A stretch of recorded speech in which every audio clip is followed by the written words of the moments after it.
Welcome back. You're still onto the economy today, and today we're looking at the relationship between the Nigerian government and also the U.S. government. That's looking at the relationship between the two countries. It could be bilateral, it is called a trade relationship based on the economy of both countries.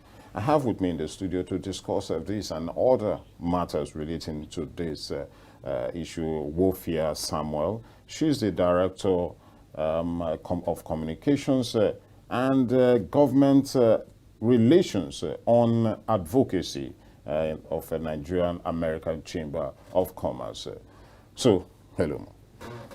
Thank you very much. I would say quite young and with a very big, portfolio. Thank you. Well, now let's look at the relation now. When I was going through my research, I found out that the relationship has been since the 1960s.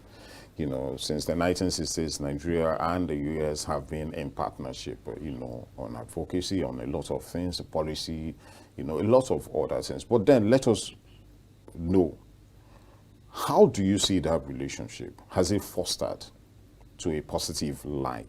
Or are there some hitches here and there? Thank you very much for the very kind introduction and acknowledging the fact that the U.S.-Nigeria relationship had existed way before 1960, specific to 1960. 1960 was when Nigeria got independence.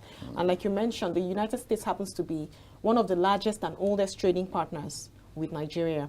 So I would say by all means, every relationship has its hitches, but on an average, Nigeria-US relationship is doing well. US happens to be one of the countries that has the best diplomatic relationships with Nigeria. The United States has supported Nigeria from time immemorial, from the areas of health to security, to agriculture, to grants and donations, to name a few. The United States have always supported the US. We do know that Her Excellency, the Vice President of the United States, Kamala Harris, was in several countries across the continent of Africa, reinstating her commitment to work with some of these countries. And during the U.S.-Africa Leaders Summit that was held in Washington, D.C. last year, she restated her commitment to work with Nigeria. Now, if you look at the previous election we just had some months back, top stakeholders in the U.S. made several videos reiterating their commitment to working with Nigeria. Nigeria is the most populous country in Africa, the most black populous country on earth. So trading, working with a country like the United States is not out of place. To an extent, they're not doing us a favor. It's compulsory that they trade with us. It's compulsory that they work with us. So I'd say that over time, our relationship with the U.S. has improved, and it keeps improving. More donations from the U.S., more, what's it called now? More bilateral trade relationships enhanced between Nigeria and the United States, and we look forward to seeing more.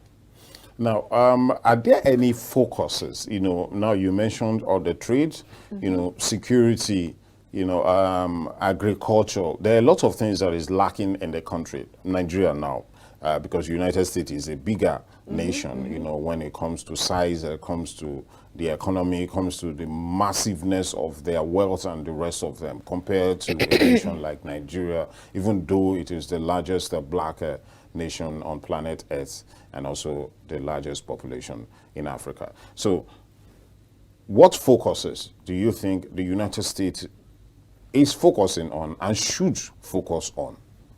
Thank you very much. So at certain various interviews, I've always emphasized on power and energy. No country in the world would be able to flourish in the dark.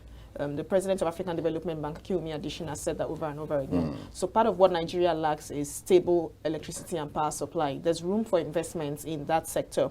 So we want to see more partnerships with the USAID, more partnerships with Prosper Africa, more partnerships with US-based organizations and firms coming to invest in Nigeria, especially in the power and energy sector. So we've seen the oil and gas, it's been a very robust relationship between Nigeria and the US in terms of the oil and gas. Yes. Lots of US oil companies are doing well in Nigeria, although some of them had left in the past few years owing to security concerns, the FX markets, to name a few of that. But the power and energy sector, we've not seen so much of US inputs or so much of US impact. So we'd like to see the US playing in that field, power and energy, because at the end of the day, if Nigeria's trade and economy is enhanced, it automatically rubs off on Africa.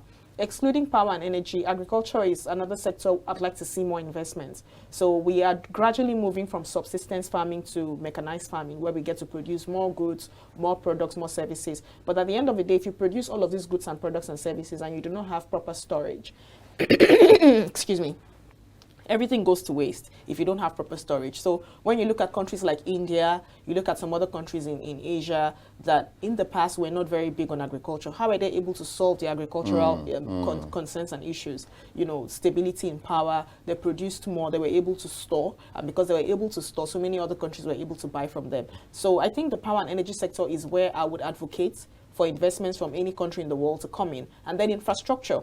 Infrastructure is one thing Nigeria is lacking. So when you talk about infrastructure, you're talking about good roads, you're talking about the aviation sector. Infrastructure is movement, logistics, goods and services. So yes. Now, I want to say this. You said so much good things about, you know, this partnership, and if it goes forward, this is what it's going to result in. I know the United States keeps on giving the Nigeria grants, you know, loans and the rest of them for investments and probably for improvements and development of the economy. But then there's a challenge in governance. Remember that this is a first world country dealing with either an underdeveloped country or a third world country. So how do you, when it comes to, say, sustenance of development in this third world country, you know, and maintenance of governance, and also being able to push, or rather to stamp a feet down on development, because we are bringing in investment from the United States into the country. What should happen in this state now? What is the chamber itself doing to help mitigating the fact that you want to make sure that, okay, when investment comes from this nation into this country, it is thoroughly used for its purpose? Thank you very much. Checks and balances are very necessary, especially for developing countries like Nigeria, like you mentioned. Part of the reasons why investors are scared to come to developing countries is the fact that, you know, there are no, so to speak, rule of law, law and order, rules and regulations, contract terms and conditions that should be adhered to and followed. We are looking forward to this administration changing a lot of norms that the global society and the global community see as abnormal. We are very hopeful, we are optimistic. Now, we are a Chamber of Commerce. A Chamber of Commerce has no business making rules and regulations. We only advocate for the right policies, just like I'm speaking on TV now, advocating for the right policies, advocating for, you know, solutions to challenges that we face.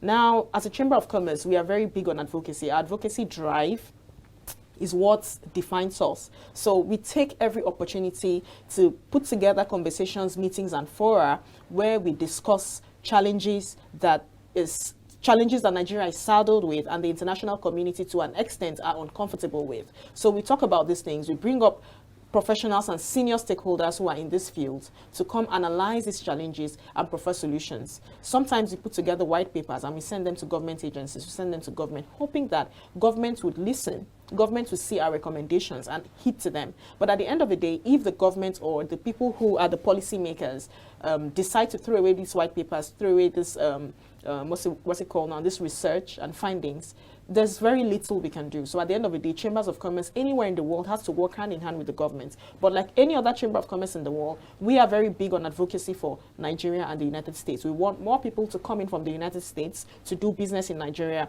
Those who are already doing business in Nigeria, we want to strengthen their businesses. And then people who want to travel to the United States, we want to be an avenue through which you can get information to the United States easily. We want to be an avenue through which you can meet with stakeholders who are involved in your sector, who are involved in what you do. We want to be, you know, that what's the word now? That crossroad. We want to be we want to stand in the gap. So that way, you're not experiencing as difficult. You're not experiencing as much difficulties as a person who is not affiliated with any chamber of commerce, a person who is not connected to the market at all. So in very simple terms, in respect to what the chamber is doing is in the areas of advocacy. So we try as much as we can to advocate for favorable business policies for our members. Our members are mostly SMEs, not just our members, the larger society and the larger community. And like I mentioned, the US, up until date, happens to be one of the strongest trading partners with Nigeria.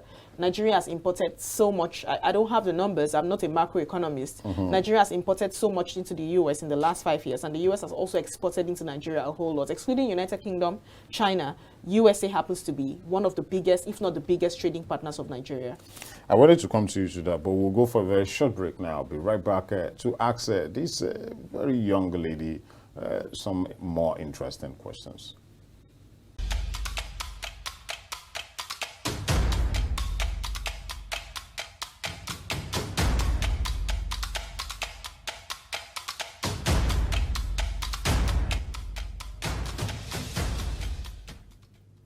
Welcome back. We're still on the economy today, discussing the economy, discussing this issue, the relationship between the Nigerian government and the U.S. government. That's from the perspective of the Chamber of Commerce of both countries. So I want to come to the challenges now. There are a lot of challenges facing the country and facing that relationship, you know.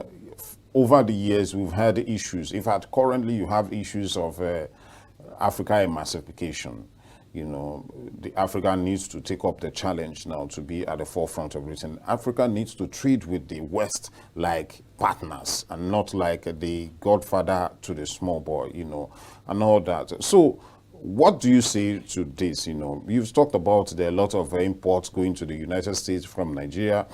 There's a lot of also imports, exports also coming from the United States into Nigeria. So how do you build that relationship? Should it be a relationship of same equal or the bigger person to a smaller person? Okay, so in that regard, I think the United States have been fair enough. So over and again, the current President Joe Biden has said, you know, we are not giving aid to Africa. Africa are partners. We want to trade with Africa. And when you talk about Africa, I keep emphasizing Nigeria because we're the most populous. Now, we are trying to trade with each other thanks to the African Export-Import Bank for what they are doing, ensuring that countries trade more within themselves. But what are we doing in Nigeria?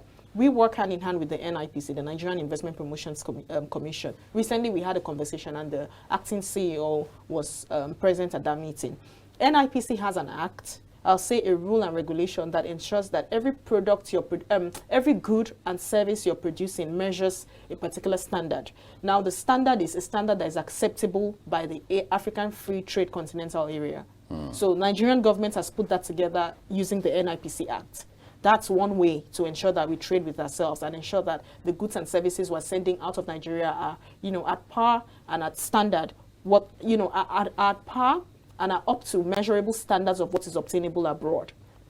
Now, away from that, what's it called now? The volume of trade between Nigeria and the United States, like I mentioned, in the last few years has increased tremendously. Excuse me. Part of what the Chamber of Commerce is doing right now is fostering collaborative relationships with other chambers of commerce in the United States, other trade organizations in the United States. Recently, we were interviewed by the Center for International Private Enterprise, that's CIPA. CIPA are one of the strongest drivers for trade investments as it has to do with policy and the economy. You know, democracy, policy, and the economy. Where there's good governance, trade and investments thrive more because at the end of the day, you're talking about clearing your debt. You're talking about having more investors in your country. You can only have investors in your country when they feel to a reasonable extent that they are comfortable with your policies. I don't want to take my money to a country where they have, you know, policy somersaults, your FX is never stable, you know, there's insecurity and so on and so forth. So we've been able to foster a strong collaborative relationship with the CIPE. Recently, we were in the US where we attended the Select USA Summit. Select USA Summit was about is strictly for people who want to invest in the US. And we met a whole lot of people who are willing to invest in Nigeria. All we need to do is now guide these people, provide them with the right information. That information is power. Part of the reasons why US happens to be one of the strongest nations, if not the strongest nation on earth, is the fact that they are privy to a lot of information. So when you have information, it guides what you do. US is big on intelligence. So what we do as a chamber is, you know, embark on all of this research, make our findings, create surveys, and then advise stakeholders, senior officials, organizations, and enterprises who are seeking to come to Nigeria. Again, we're not there when it comes to Nigeria, America, but we are not where we used to be, and we're getting better. At some point in time, there was a slack. so to speak. And so you see a lot of Chinese organizations giving out loans, giving out aids to, so to speak, to Nigeria. No, it wasn't like the US was sleeping. No, they weren't. At some point, they just decided to take a break. But now they are fully back. We've seen the visits from Anthony Blinken. We've seen the visits from Her Excellency Kamala Harris to various African countries. They are back to take up the relationship they once shared with countries in Africa. So in summary, what I would say is, we are focused on building the U.S.-Nigeria partnerships, and there could be no other country to trade with other than the U.S. U.S. has the largest consumer markets in the world. So, if you're into consumer goods, which other country would you prefer?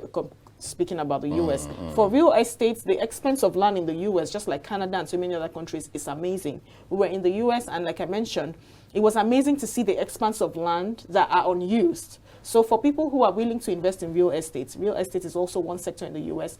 that you could, comfortably invest in. Then the environment. U.S. is big on environment. They advocate for climate change, they advocate for water. We would get there, but I think the environment is also a very viable sector for investment. So my take would be consumer markets, real estate, environment, investing in the U.S. And then for Nigeria, infrastructure, power and energy. Those are like the real critical sectors that Nigeria is lacking in: infrastructure, power, and energy. Once we're able to fix this, I'm sure we'd get more investment. So these are the challenges that you see, that could actually hamper development, that relationship between the two countries. The challenges are based on policies. So in very simple terms, I'll streamline it to three. Number one, your policies. What are your policies? What are you saying to foreign direct investors, people who are coming from US? Are they comfortable with the policies that you're making? Are these policies, whether you're talking about visa policies, whether you're talking about security policies, whether you're talking about policies that are relatable to the economy, effects, what are the policies your government is putting in place? So policies are a very critical factor that could hinder investment in any society. Nigeria is not exempted.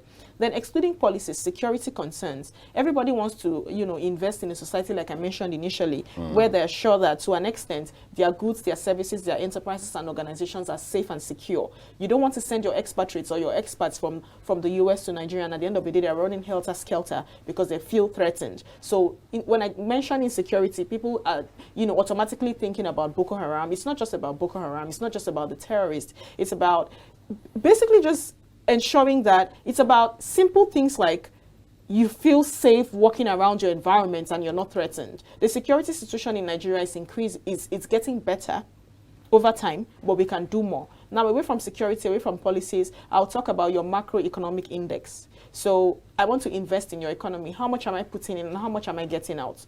Now, the president and this present government is trying to unify the exchange rate. That's a step in the right direction. So you're not giving Mr. A different exchange rate and giving Mr. B a different exchange rate. So Mr. A would invest and get more money, whereas Mr. B is investing on a higher exchange rates and getting lower. So now everybody's playing on the same level field. That's a good signal you're sending to international investors. So these are some of the main challenges we've had in the past. Policy somersaults, the macroeconomics index, that's the FX market, what the FX market is saying, and then finally security concerns. If all of these three subject matters can be addressed by the current administration, I'm sure there will be loads of foreign direct investments into Nigeria. And then Nigeria needs to respect sanctity of contracts. So you put together a contract with a country as coordinated as the US. US is big on papers. So you put together these contracts and you don't follow through all the nooks and crannies, the I's and T's, every single thing on that contract from top to bottom. You feel like you can, cut corners, cross roads.